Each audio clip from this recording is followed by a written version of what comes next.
I know you have a background in psychology. What is the connection between psychology and neuroplasticity? So what we think and our thoughts and neuroplasticity. I thought you were going to ask me a Freud question. If you want to lay down, we can go deep. We can talk about your mother, your dream. Yeah, maybe we'll leave that one out. So that's a really interesting question. When you look at the evolution of the brain, which is an interesting way to understand how the brain functions, before, let's say, when we can go way back to the jellyfish in the sea, and then the coming out of the ocean, and the reptiles, and et cetera, et cetera. But to think of evolution in a sense that there was a time where there were no emotions in the evolution of the nervous system, right? Mm-hmm.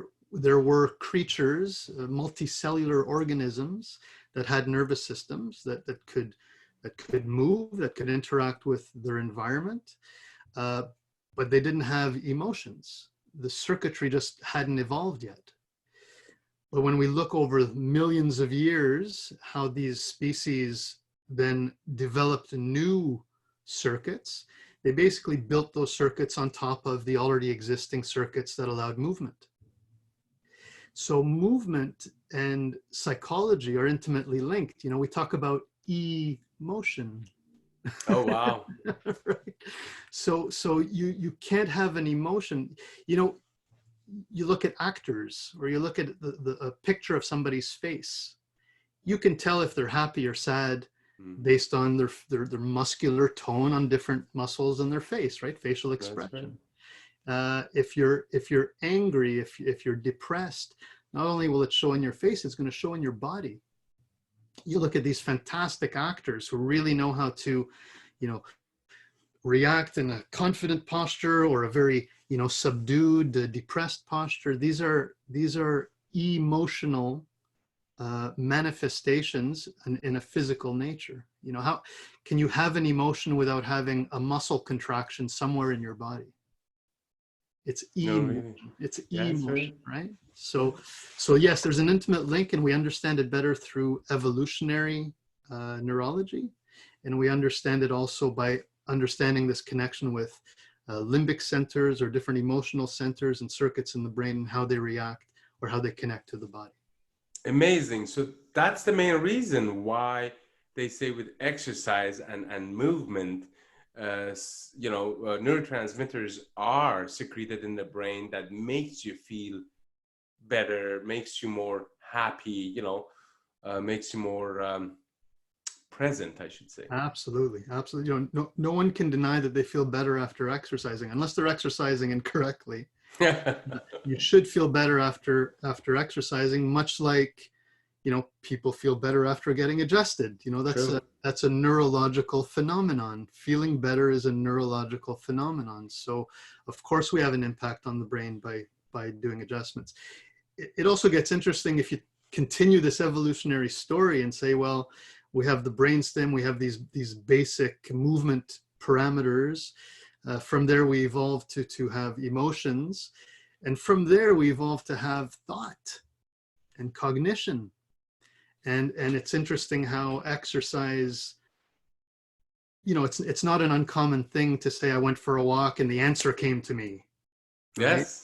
And I think it's Einstein who had he had a walking path around his house, and he said whenever he'd get stuck on a problem, he would just get up off his desk, take a walk, and keep walking until the answer came to him, and he would go back to work.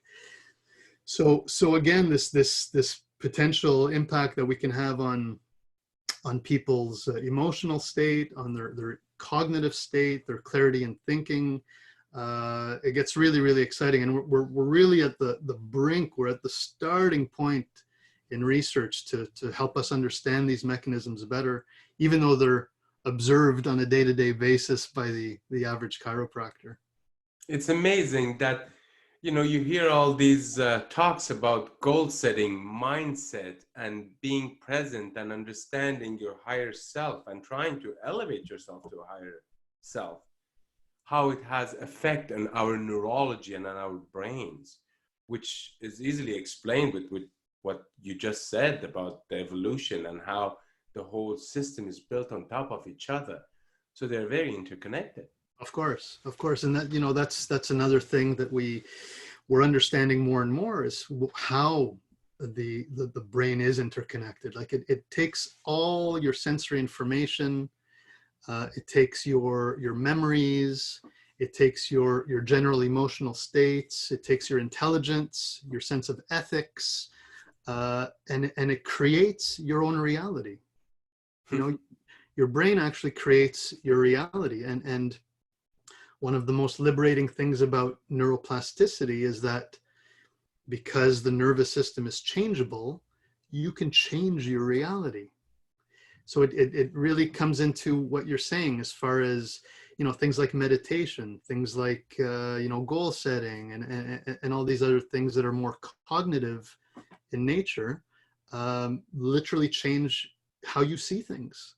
You know, you don't, it's not your eyes that see things. True. Your eyes are just receptors, right? What you see is what gets processed in your brain, right? And that gets combined to a whole bunch of other things that allow you to see the world the way your brain does, and it allows you to see yourself the way that your brain is constructed as well. That just fascinates me, to be honest. It's amazing how your perception of the world will change if you change your perception. Yeah, it's fantastic, and change is immediate.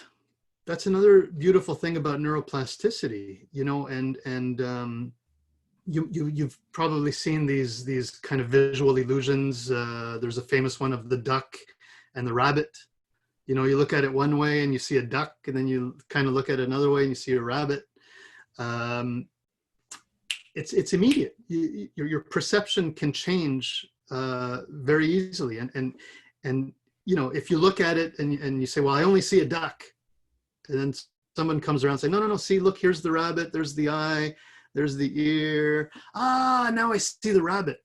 You've changed their neurology in that moment. Mm-hmm. And I don't know if you, you know, this is one of the joys of being in practice, is not only do we get to adjust people and have an impact on the nervous system in that way, but we get to interact with them. Like we you know, it's not a silent art that we're performing.